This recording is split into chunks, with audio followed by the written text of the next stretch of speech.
So while they're doing this imagination and creating and being blissful, the state of consciousness then moves because reality hits, and now all of a sudden is feeling that that's not possible, or a limiting a belief. So a negative emotion hits. I've never heard you speak about the moment the negative emotion hits. What would you recommend in that moment? I've identified a negative emotion. Now I kind of like go with it. Like a lot of people like lean towards it. And then snapping out of it. Sometimes I can't snap out of it. I take a nap. Abraham says take a nap, or something like that. So, what would you in that moment? You felt negative emotions, yeah? Yes. Okay.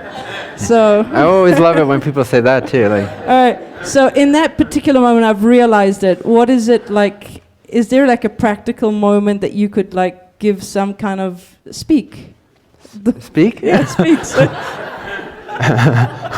Speak, do it now. Yes. Well, first of all, you observe it, but you already did that, otherwise you wouldn't have noticed it, right? So you notice it, and you notice that it doesn't feel good. And the first thing you say to that is, wonderful. That means that my guidance system is operational. It means that I'm being shown how to live in a more holistic, amazing, aligned reality. So your only understanding of a negative emotion is that it's a positive event, to see the negative emotion, right? And you see it, which means you're not it. It means you've already ascended into a higher level of consciousness, otherwise you would not be able to see the negative emotion. You would simply be it. You'd be lost in it. You wouldn't be able to notice, oh hey, I have a negative feeling come up. So since you're as calm and collected when a negative emotion comes up, as you all are, unswayed by the appearances in consciousness,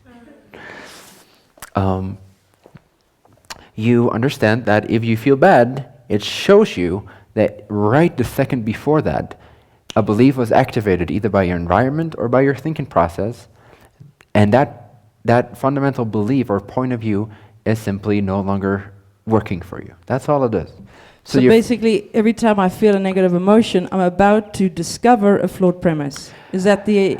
And to take it one step further, you're about to enter into a more heavenly reality. So who would not want to see a negative feeling?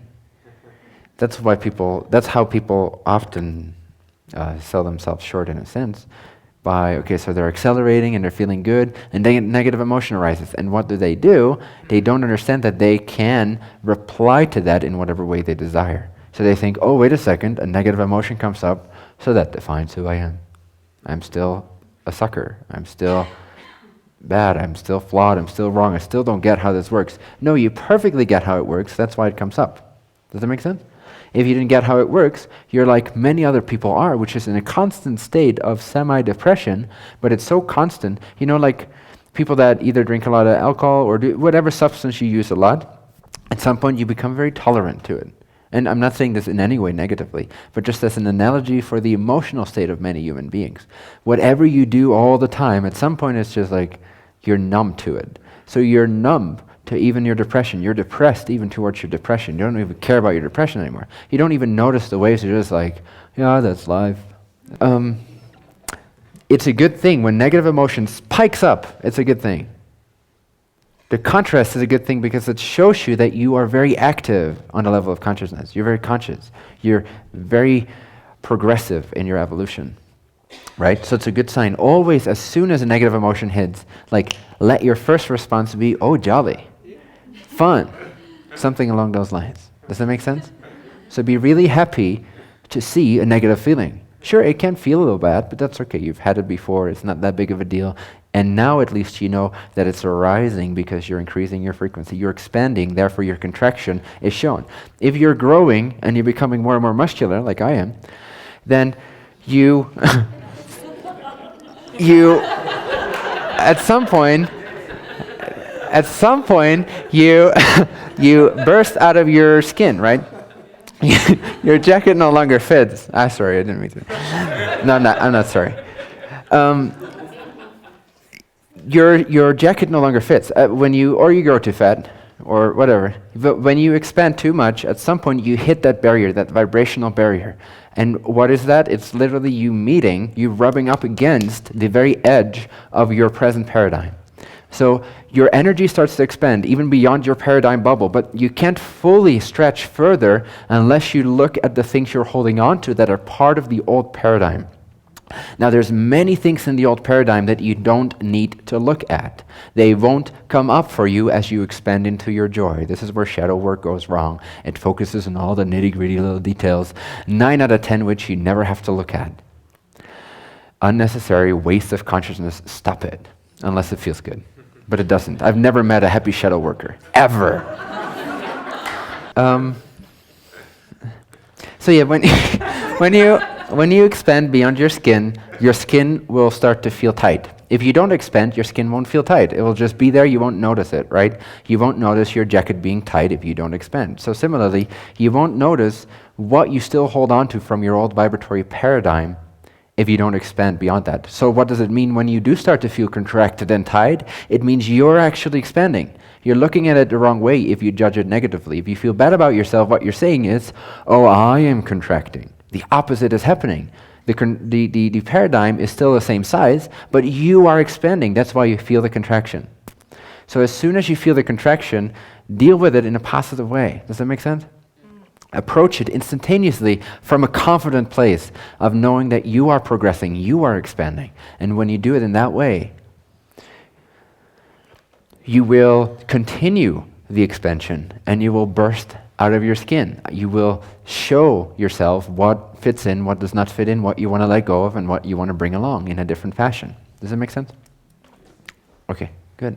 Does that answer your question? Or No, that's fantastic, because the flawed premise of a negative emotion's always been, I'm doing something wrong. Yes. What am I not getting? Yes. I'm inferior. I'm never going to get this. Yeah. Bentinho can get it because he's clued up, or I'm not worthy or of he's it. never suffered in his life. Yeah, things like that. So I've the opportunity of finally being here face to face. I just wanted, I know there's a lot of people, a lot of friends watching this right now. So it's like, I wanted you to actually say it, you know, negative emotion is actually something working out. Yes, it means you're doing the right thing. You're doing good. If you're conscious of it, but I assume that if you suffer consciously, then that's a conscious negative feeling. If it's a conscious negative feeling, it means progress. It means you're doing the right thing. Because you write it down, like you're bumping into a belief, you're going to get an emotion, then you're Yes. going to have a thought about it. But that all makes sense if you're Yes. aware of Yes. what is actually happening. Yes, and if you would not feel that emotion, you would not discover the belief. So it's in service. If this is what you're doing, which many people do, and I'm not blaming you at all because it makes sense from where we come from, but it just doesn't work.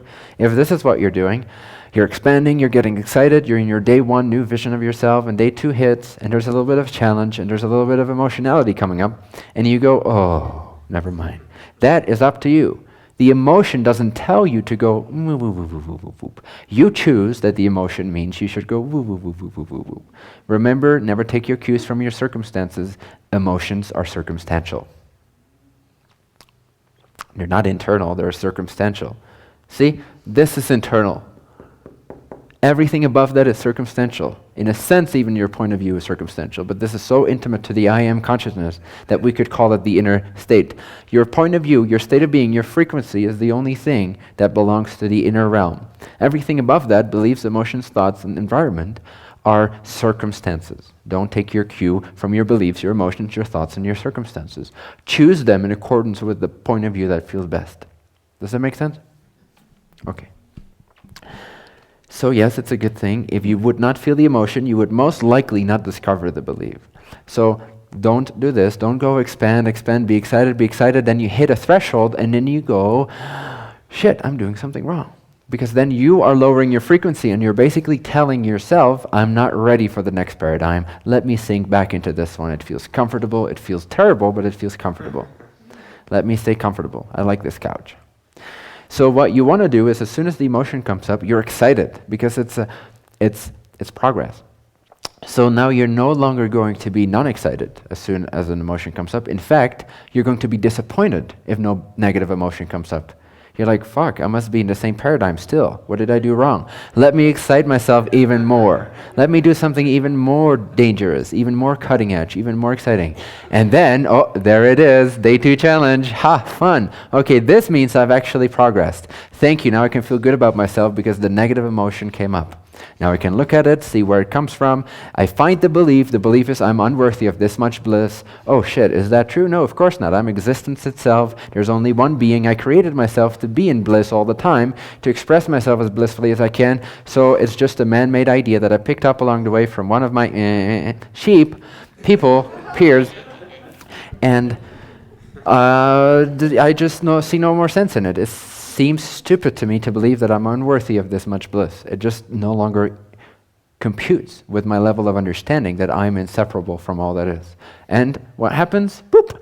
You shift, you lock yourself into another point of view that then crystallizes itself into another belief system, and the belief system energetic blueprint paradigm then generates your physical reality. And you can enjoy that for a while until that becomes outgrown. You've learned everything you want to learn from that. You've expressed yourself fully. You've extracted all the benefit there is to be extracted out of that paradigm level reality realm. And now you're ready to move on even more. And then, yes, you're going to have to feel some negative emotions. Now, not all the time. It depends on the degree of the change and how relevant it is. But more often than not, you're going to hit some doubt. You're going to bring to the surface some negative emotion.